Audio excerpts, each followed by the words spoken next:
When we're talking about thinking and teaching and learning, it's not only about literacy and numeracy skills and how do you teach them that. It's something broader.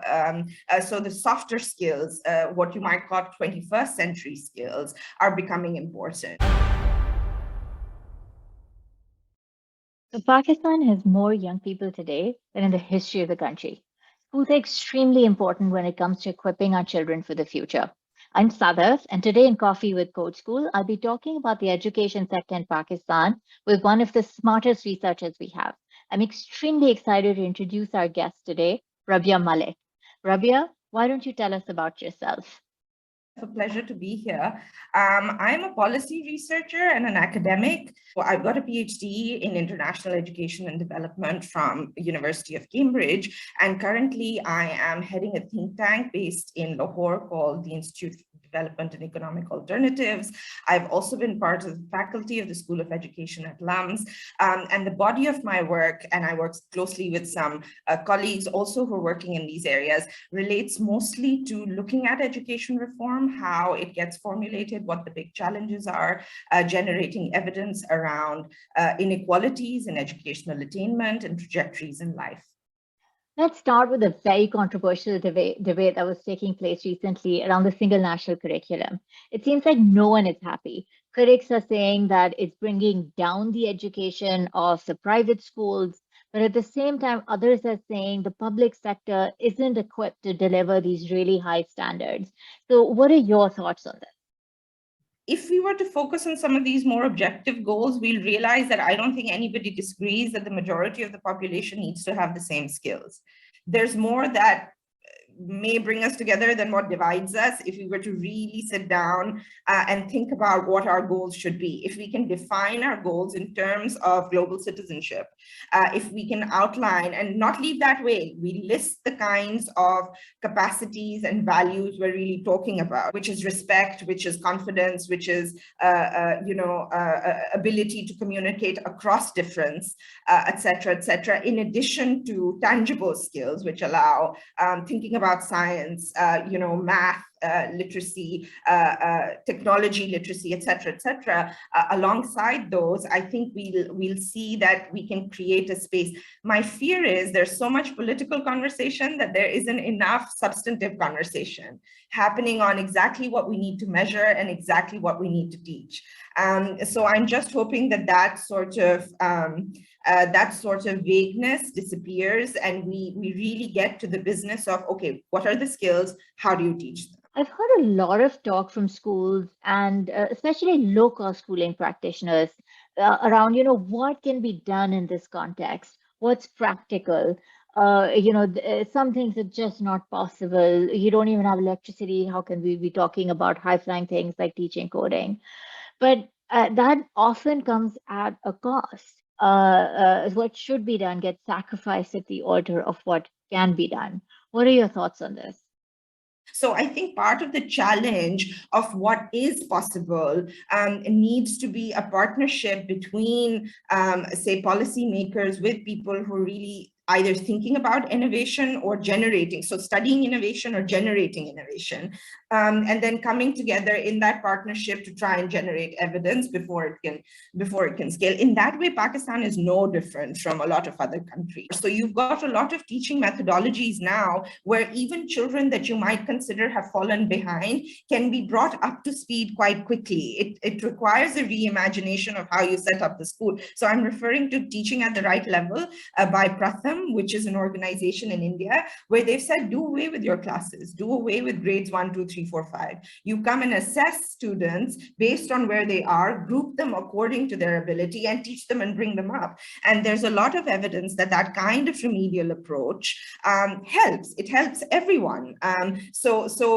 This is not streaming viability. This is simply helping provide the support that children need, regardless of which grade level that might be in. It's revolutionary because it it requires you to stop thinking about school in terms of grades, and to stop thinking about, your second grade ki teacher and your third grade ki teacher.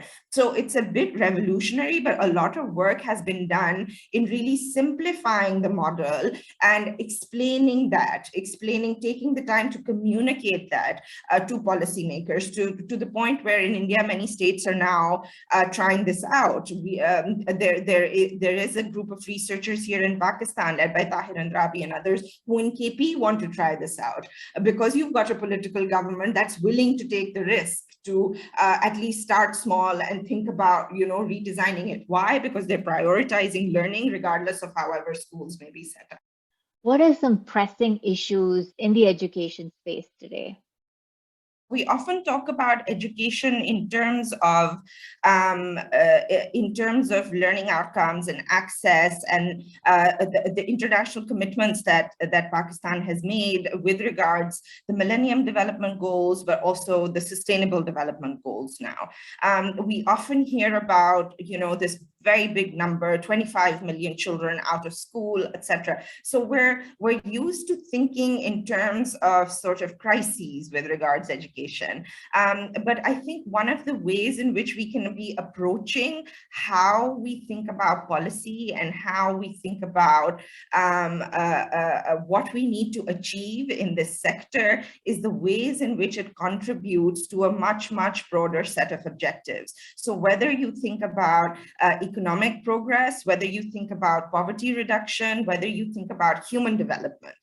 So in terms of sort of the improving the quality of lives of people themselves, improving what they're able to achieve, expanding their choice sets, and participating in what is becoming an increasingly interconnected global, not just market space, but also a global citizenship.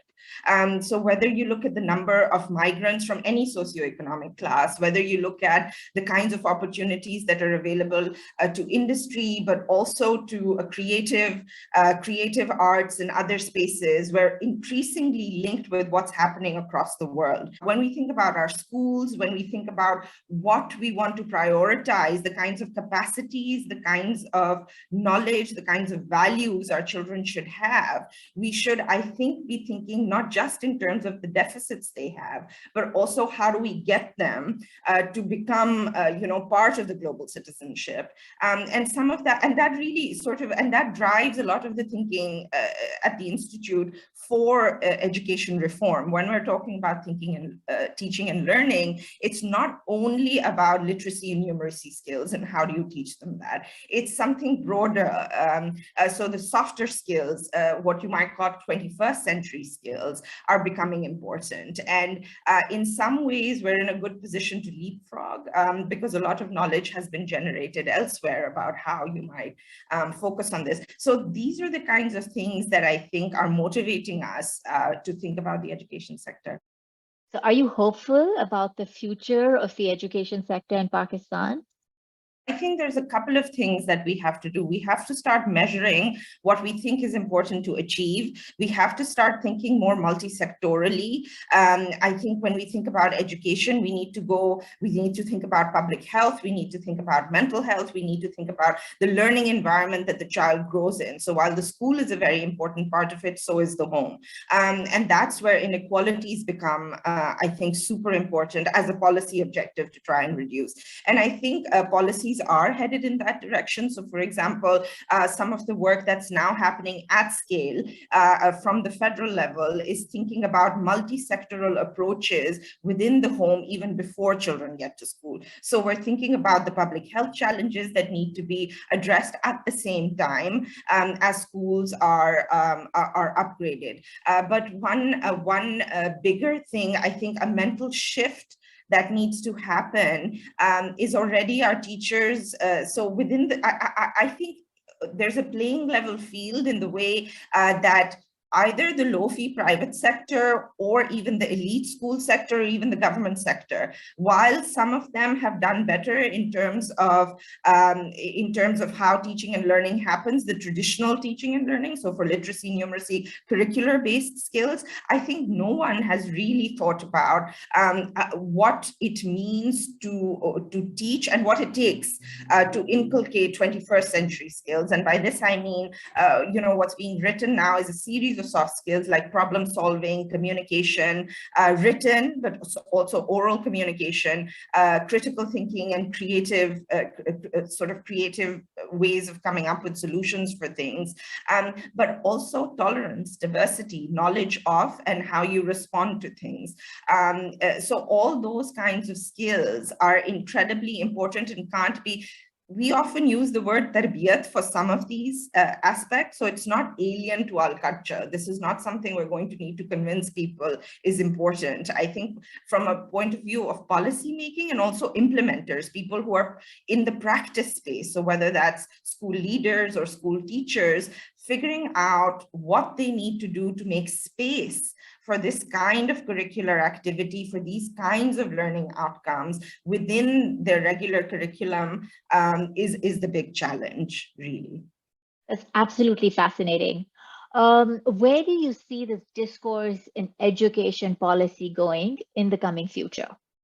I think the way this conversation needs to evolve is what investments do we need to make in this population and at various stages. So it's not only that you're talking about primary school children, you may also be talking about college graduates, you may be talking about high school graduates. We need to be incredibly flexible in the way we frame the problem at different stages of education levels, and then come up with very focused policies that are adaptive and responsive to the challenges faced by each cohort. How soon can we start? So how soon do we start investing in children? Can we start in school? Can we start in primary school? Can confidence, ability to communicate, ability to problem solve start as young as grade 3, grade 4, grade 5? We don't need to wait to make these very complex problems until they get to college. Can we start thinking about teaching in multiple languages? Can we start thinking about so if these are the kinds of questions that we start asking, I think the conversation will focus us, like we'll see the potential of how these investments are going to generate dividends, not just in individual lives with regards to poverty reduction, but also economic growth. So right now, Codeschool's really small, right? We've managed to find online coding instructors from all around the world and implement this very small yet innovative program. And, but when I kind of think about the future and how is this going to scale, how is it going to scale to, the 200,000 schools we have in Pakistan?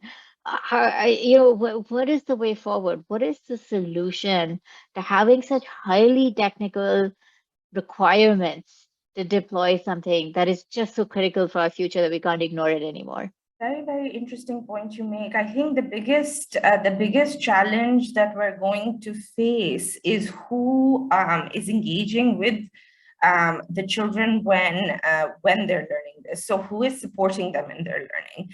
And can you identify a teaching force? I think, by the way, it's time to rethink the teaching force as well. Like, one teacher shouldn't be doing everything.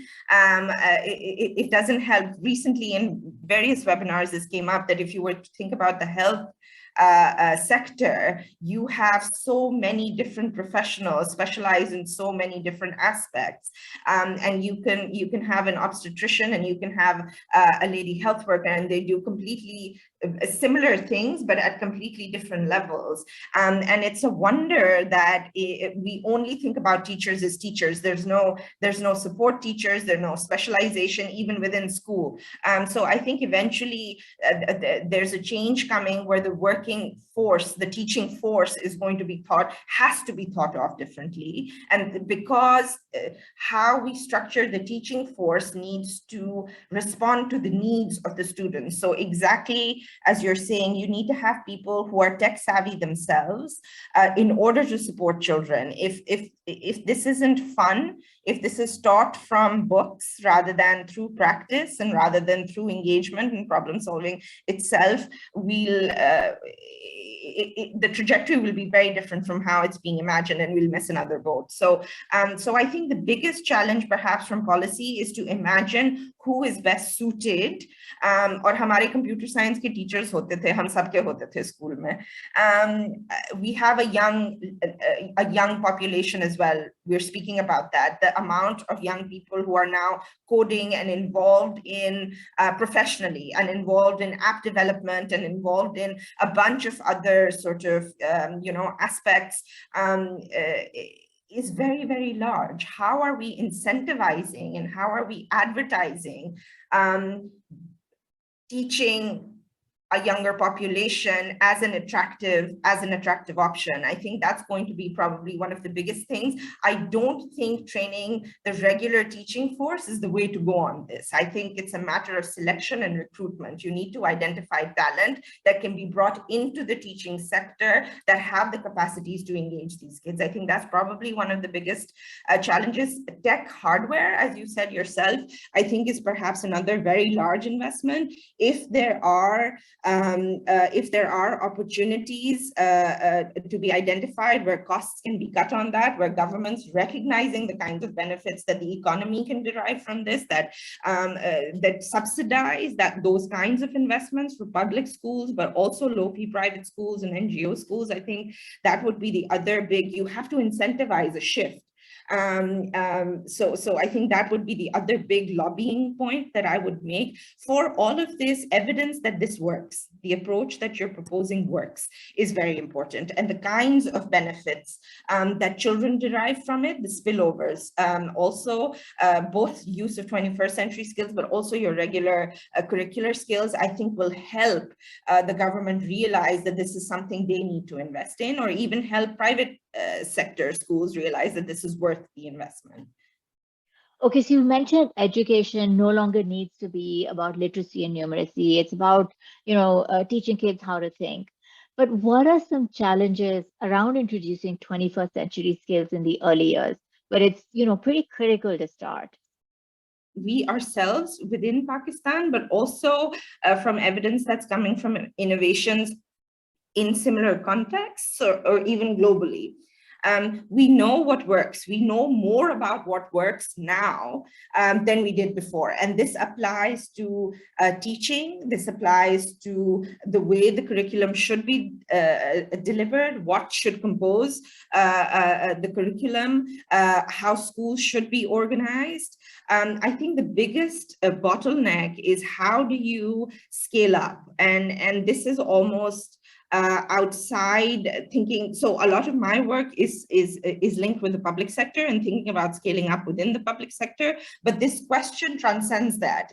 This is about scale at within either the private, the semi-private NGO or elite private sector as well. So innovations that work on a small scale, how do you scale them up? But within the public sector, there is, I think the challenges are particular, which is to say that certain provinces, if I was to speak about this within Pakistan, have made investments 10 to 15 years ago in deepening their human resource that others have not yet made. So I think there's the different pace or the different levels at which different governments stand and their capacity to take on new reform and innovations is one of the biggest challenge. We also don't have particularly stable bureaucracies. There's a lot of shift happening there. So how do you build capacity and build a sustainable partnership in order to start driving innovations home and in order to start scaling innovations? I think that's one of the biggest challenges we face. The other really big challenge is sort of shifting behavior and norms that have existed for decades and decades. We have very, very particular ideas of what teaching looks like, and what good teaching might mean within the teaching force itself. So how do you engage them in a conversation that allows them to absorb the lessons that are being generated within Pakistan and outside Pakistan, which may conflict with their traditional beliefs? So, and now I'm talking about engaging teachers and school leaders in a conversation. So how do you successfully engage these frontline agents in conversations that allow them to start believing the same things or start seeing the same things that we're seeing as being successful? So I think that because we have very, very large teaching forces, we have 350,000 teachers just in Punjab. So even just engaging them in conversation and getting them to change their behavior and see things differently, I think those two. So delivery, whether it's the government sector or the private sector at scale, and then the frontline, your frontline workforce in schools, in classrooms, how do you change their mindset and take them along on the conversation that we're having as well? Rabea, that was absolutely fascinating. We're now on time. I wish I had more time to speak to you. This was such a fantastic conversation. Thank you so much. Thank you so much, Sadaf. A pleasure to be speaking to you, and all the very best. And I hope we continue the conversation about Codeschool, please.